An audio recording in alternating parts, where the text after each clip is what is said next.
Presiden Ukraina Volodymyr Zelensky menyerukan perpanjangan gencatan senjata di wilayah kota Mariupol. Perpanjangan waktu itu diperlukan agar otoritas tempat dapat melakukan evakuasi warga yang sempat tertahan. Dilaporkan bahwa masih ada 200 warga sipil termasuk anak-anak yang berlindung di bunker pabrik baja Azovstal.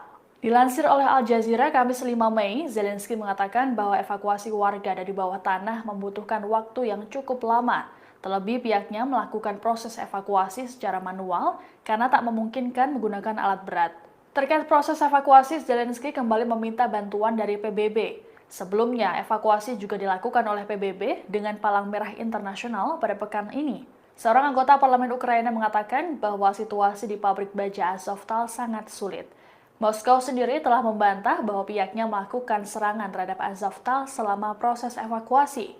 Kementerian Pertahanan Rusia menegaskan bahwa pasukannya menghentikan tembakan untuk membuka koridor kemanusiaan bagi warga sipil.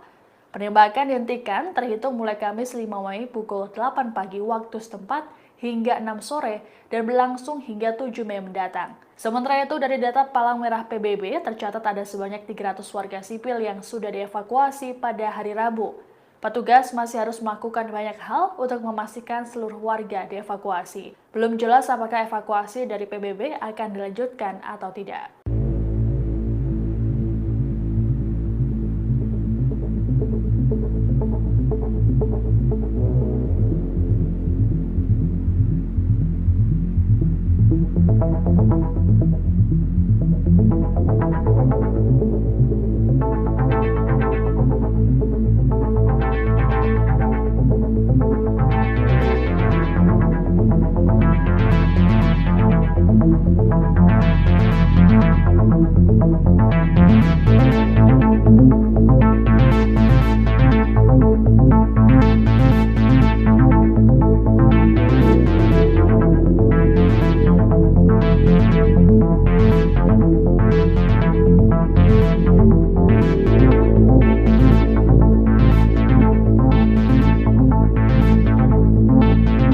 Terima kasih sudah nonton. Jangan lupa like, subscribe, dan share ya.